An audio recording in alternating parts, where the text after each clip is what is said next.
Enquiry নহয়, actually major enquiry দিয়া হৈছে। আমাৰ এডিশ্যনেল ডিষ্ট্ৰিক্ট কমিশ্যনাৰ কমল বৰুৱাক এণ্টাৰেষ্ট কৰা হৈছে। লগতে সহকাৰী হিচাপে আমাৰ চাৰ্কেল অফিচাৰ তেজপুৰকো দায়িত্ব দিয়া হৈছে যে এটা মেজৰ এনকুৱাৰী এটা হ'ব। কাৰণ ইয়াত ছাত্ৰ ছাত্ৰীসকলে প্ৰটেষ্ট কৰিছিলে যে ফৰ্মেল শ্ৰদ্ধাঞ্জলি কৰা হোৱা নাই বা কণ্ডোলেঞ্চ কৰা হোৱা নাই, এই ধৰণৰ এটা এলিগেশ্যন আহিছিলে। আৰু সেইটো লৈ গোটেই বিশ্ববিদ্যালয়খনতে এটা উত্তপ্ত পৰিস্থিতিৰ সৃষ্টি হৈছিলে, ল এণ্ড অৰ্ডাৰ চিটুৱেশ্যনৰ এটা হৈছিল। তাৰ পৰিপ্ৰেক্ষিতত এটা মেজৰ এনকুৱাৰী দিয়া হৈছে আৰু কমল বৰুৱাই কালিৰ পৰাই মেজৰ এনকুৱাৰী কামখিনি আৰম্ভ কৰিব। ইয়াত যিমানখিনি আমি ষ্টেক হোল্ডাৰ থাকিব, VC লগতে তাৰ ইনচাৰ্জ যিজন আছিলে, কাৰণ 19 তাৰিখে জুবিন গাৰ্গৰ মহাপ্ৰয়াণ হৈছিলে।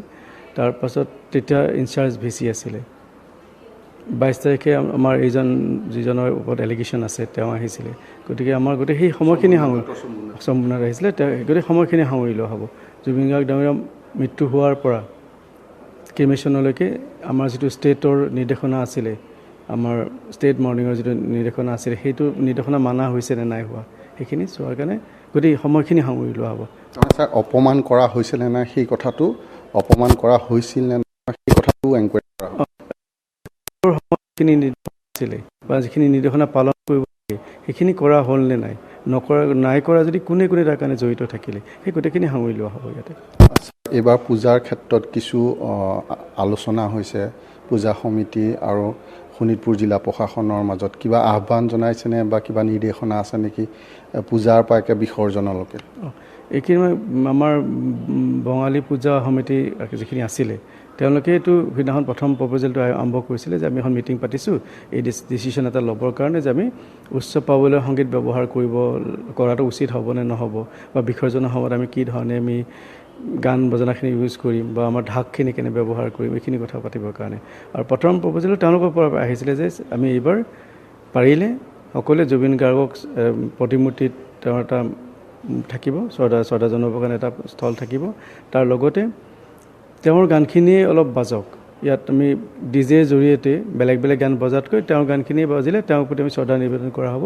আৰু সেইধৰণে তেওঁলোকে প্ৰথমতে ক'বলৈ খুজিছিলে আৰু মিটিং এখন পাতিছিলে। আৰু তাত মই জিলা আয়ুক্ত হিচাপে ভাগ লৈছিলোঁ আৰু মোৰ ফালৰ পৰা এইটো এপিলেই কৰিছিলোঁ, যদি আমি সকলোৱে পূজা মণ্ডপত জুবিন গাৰ্গ ডাঙৰীয়া এটা প্ৰতিমূৰ্তি ৰাখি শ্ৰদ্ধাঞ্জলি জনাৰ ব্যৱস্থা এটা কৰোঁ, লগতে তেওঁৰ গানখিনিয়ে যদি বাজে তেতিয়া ভাল লাগি থাকিব। আৰু তেওঁৰ প্ৰতি শ্ৰদ্ধা যিটো আমি জনালোঁ কেইদিনমান আগতে, সেইটো শ্ৰদ্ধা চবৰে মনত থাকিব। আৰু ধৰ্মীয় ৰীতি নীতি ডেফিনেটলি থাকিব। পূজাৰ যিখিনি নীতি নিয়ম আছে চবখিনি ভালকৈ মানিব। খালি আমি যিটো অতিৰিক্তভাৱে কেতিয়াবা আমি যিটো উচ্চ প্ৰাবল্যৰ সংগীত ব্যৱহাৰ কৰি যিটো আনন্দ ফূৰ্তি কৰোঁ, সেইটো যদি আমি অলপ বাদ দিব পাৰোঁ, বাদ দিলে যদি পূজাৰ সৌন্দৰ্যটো যদি ম্লান নোহোৱাকৈ, আমি সেইখিনিয়ে আহ্বান কৰিছোঁ। ইয়াত কোনো নিৰ্দেশনা নহয়, এইটো আহ্বান। তেওঁলোকে তেনেকৈ এটা ৰিকুৱেষ্ট কৰিছোঁ আমি, যাতে উচ্চ প্ৰাবল্যৰ সংগীত যাতে ব্যৱহাৰ নকৰে, আৰু যদি ব্যৱহাৰ কৰে মানে আমাৰ ল' ভলিউমত কৰক। আৰু তাতে যদি জুবিন গাৰ্গ ডাঙৰীয়া গানখিনি যদি বাজি থাকে, হয়তো মানুহে আঘাত নাপাব পাৰে। যিখিনি মানুহে জুবিন গাৰ্গক অতিকৈ ভাল পাইছিলে, এই যোৱা 4টা দিনত চব মানুহে সেইটো প্ৰদৰ্শন কৰিলে, সেই মানুহে যদি আঘাত নাপায় তাৰমানে, সেইটো কাৰণে আমি এইটো এপিল হিচাপেই কৈছোঁ। ভস্মৰ ক্ষেত্ৰত এইটো আজি ৰাতিপুৱা আমি মাননীয় তেজপুৰ সমষ্টিৰ বিধায়ক মহোদয়লৈ আলোচনা হৈছিলে, আৰু তেখেতে ৰিকুৱেষ্ট এটা কৰিছিল যে আমাৰ জিলা প্ৰশাসনে উদ্যোগ ল'ব লাগে তেওঁৰ হৈ চিতাভস্মখিনি আনিবৰ কাৰণে।